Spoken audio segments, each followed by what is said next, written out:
Olá, muito boa tarde a você. Uma meta para a imunização contra a gripe não é atingida e o Ministério da Saúde muda a estratégia de vacinação. A partir de hoje, quem procurar um dos 107 pontos de vacinação será imunizado. Aqui no DF, pouco menos de 80% do público-alvo procurou atendimento. Agora é a vez de quem queria tomar a vacina, oferecida de graça na rede pública de saúde, mas não se enquadrava no público-alvo. A orientação do Ministério da Saúde é válida em todo o país até durar o estoque. O motivo é a baixa adesão da população selecionada para receber a imunização. Acho bom, né?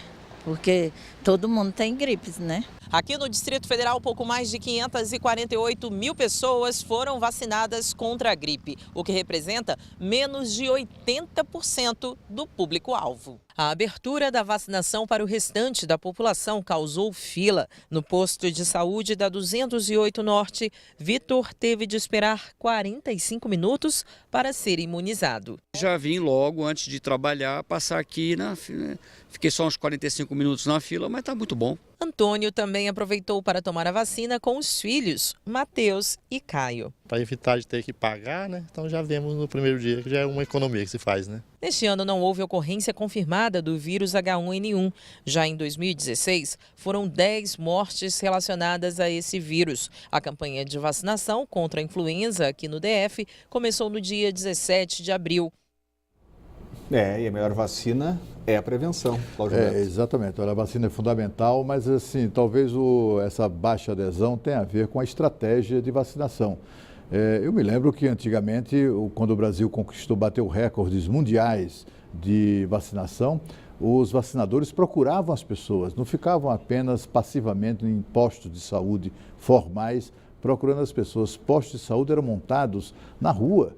Eram montados, por exemplo, na W3. Eu me lembro que eu, ainda garoto, eu fui meio que laçado na porta da antiga Bibabô. Eu passava por ali, havia uma vacinação contra a meningite e alguém me pegou no meu braço, puxou e pau, aplicou uma pistolada lá da vacina e foi assim que eu fui imunizado. Quer dizer, o governo, o Ministério da Saúde, a Secretaria de Saúde procurava vacinar, procurava as escolas, ia às universidades, enfim, estava presente onde as pessoas estavam. Essa coisa de ficar passivamente esperando que os cidadãos e cidadãs percam 45 minutos numa fila ou 1 hora para tomar vacina, talvez explique muito do fracasso, do não atingimento da meta. E o Ministério Público pediu na Lava Jato a condenação de Lula no caso do triplex no Guarujá. A Força-Tarefa quer ainda que o ex-presidente pague uma multa de 87 milhões de reais como comandante de um esquema de corrupção. O documento tem mais de 300 páginas. Nele, o Ministério Público Federal pede que Lula seja condenado por corrupção passiva e lavagem de dinheiro e que ressarça os cofres públicos em 87 milhões de reais, valor total da propina identificada nos contratos envolvidos neste processo. Segundo os procuradores, Lula recebeu da empreiteira OAS 3 milhões e 700 mil reais de vantagens indevidas, por meio da compra e de benfeitorias em um apartamento triplex no Guarujá, no litoral de São Paulo, e também do armazenamento de bens do ex-presidente. No interrogatório desta ação, que aconteceu dia 10 de maio, Lula admitiu ao juiz Sérgio Moro ter visitado o apartamento, ao lado da ex-primeira-dama Marisa Letícia e de Léo Pinheiro, mas negou ser dono do imóvel. Eu não ia ficar com o apartamento, mas a dona Marisa ainda tinha dúvida se ia ficar para fazer negócio ou não. E ela em algum momento decidiu não ficar com o apartamento? Não discutiu isso comigo mais. Não discutiu.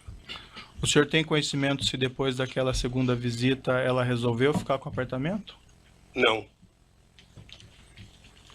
Tem conhecimento ou não resolveu ficar? Eu não soube que a dona Marisa foi a segunda vez.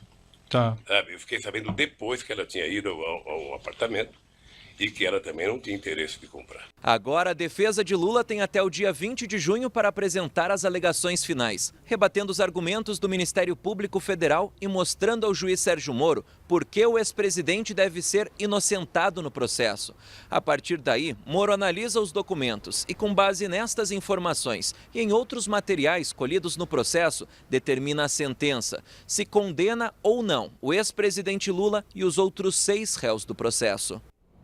Dos 5 casos nos quais Lula é réu, esse deve ser o primeiro concluído na primeira instância. Exatamente. Espera-se para qualquer momento, inclusive ainda este mês, a sentença do juiz Sérgio Moro, que costuma ser rápido nas suas decisões. O fato é que há muitas testemunhas, há contratos de gaveta e há também a contratação direta de pessoas para fazer a reforma do apartamento, conforme testemunharam. São inúmeras, uma dezena, uma dúzia de testemunhas dessa negociata aí, que segundo o Ministério Público está, pela apuração que fez, está convencido, o Lula recebeu isso como parte de propina em negócios que oferecia no governo, em seu governo, a construtora OAS. E o ex-deputado federal Rodrigo Rocha Loures deve ser transferido apenas na quarta-feira para o presídio da Papuda. Flagrado recebendo uma mala com R$500 mil da JBS, o ex-assessor especial do presidente Michel Temer foi preso no sábado de manhã e passou o fim de semana na sede da Polícia Federal, aqui em Brasília. O ex-assessor de Michel Temer e ex-deputado do PMDB do Paraná, Rodrigo Rocha Loures, estava nesse condomínio, em um bairro nobre de Brasília, quando foi preso preventivamente pela Polícia Federal no início da manhã deste sábado. A ordem foi dada pelo ministro Edson Fachin, relator do caso no Supremo.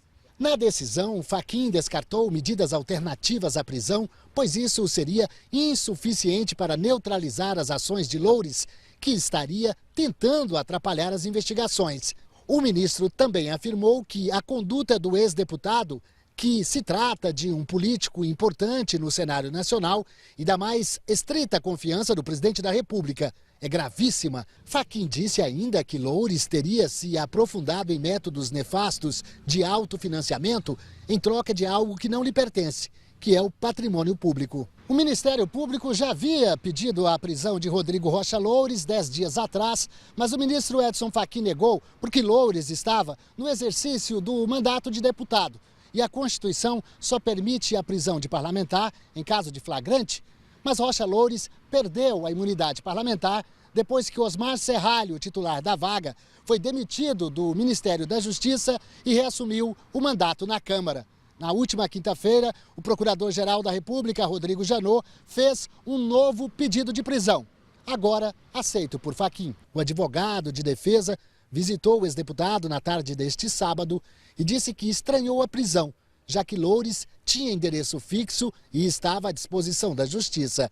Também declarou que se a medida foi tomada para forçar uma delação, trata-se de um grande equívoco, porque Rocha Loures ficará em silêncio. O suplente de deputado do PMDB foi flagrado saindo de um restaurante em São Paulo com uma mala com R$500 mil.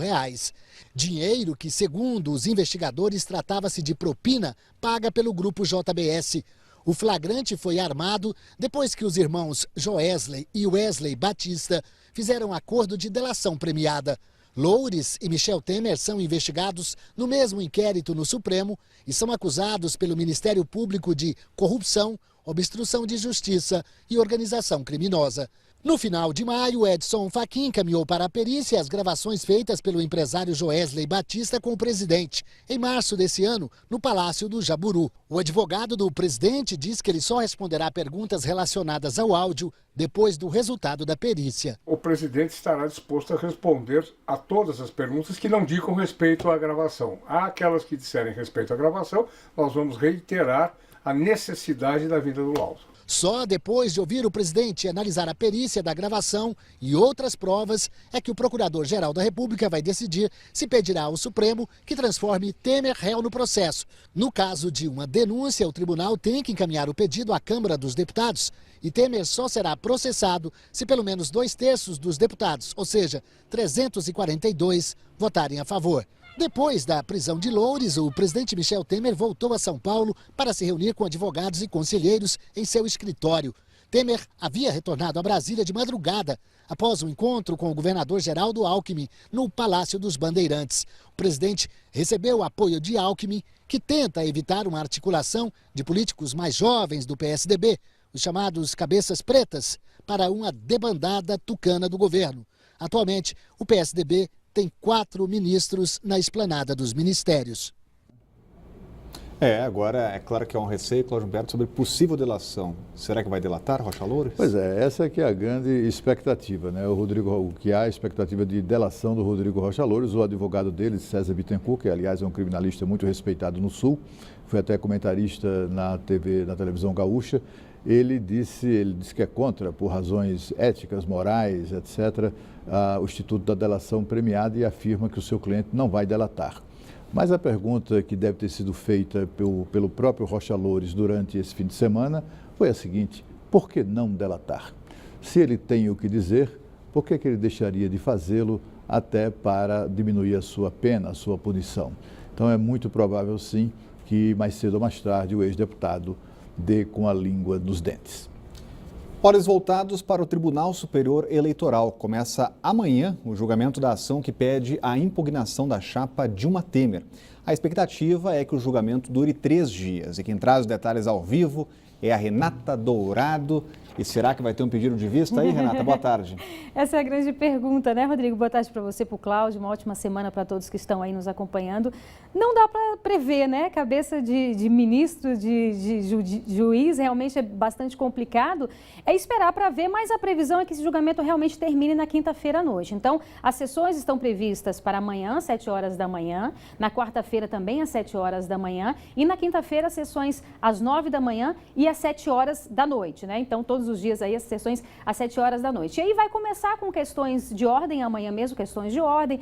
A defesa, os advogados de defesa, tanto da ex-presidente Dilma quanto do presidente Michel Temer, vão pedir para adiar, já é de praxe que isso aconteça, vão pedir para adiar, até mesmo para não ter o julgamento. Em seguida, o relator, ministro Herman Benjamin, vai apresentar o documento, vai apresentar o relatório. Ele é favorável ao pedido aí de cassação da chapa. E aí o seguinte, depois que o ministro apresenta esse relatório, aí a defesa, os advogados de defesa dos dois, da ex-presidente Dilma, do presidente Michel Temer, vão ter direito à voz também. A acusação, a gente lembra que essa ação é do PSDB, antes mesmo dos tucanos se aliarem ao presidente Michel Temer, lá no começo, quando a presidente Dilma ganhou a eleição. E depois o Ministério Público também terá a voz aí, vai argumentar, né, apresentar aí as suas justificativas. Em seguida, aí sim teremos os votos. Mas como a gente disse, a tendência é que finalize na quinta-feira à noite. Isso de acordo com a sua pergunta aí, se nenhum ministro pedir vista, né? Porque a gente sempre lembra que em caso algum ministro peça vista, aí não tem previsão para a retomada desse julgamento.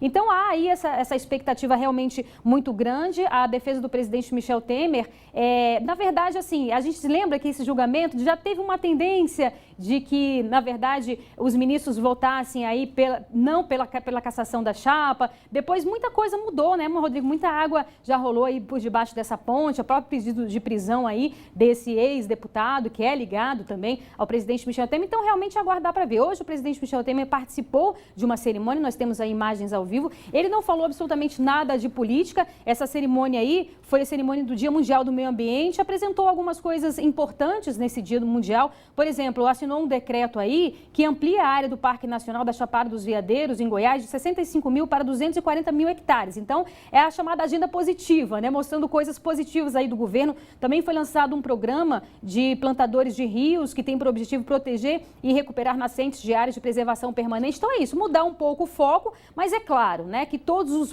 olhares, como você bem disse, estarão voltados amanhã para esse julgamento aí que pode definir o futuro político do presidente Michel Temer, o futuro político do Brasil. A depender desse julgamento, muita coisa aí pode mudar. E aí estamos realmente nessa expectativa para ver se realmente vai finalizar na quinta-feira à noite, se algum ministro vai pedir vista. É esperar, aguardar para ver mesmo, viu, Rodrigo? Obrigado, Renata. Continua acompanhando lá o cenário do TSE. E a seguir, ataque de carrapatos assusta frequentadores do zoológico no fim de semana. O Band Cidade volta já.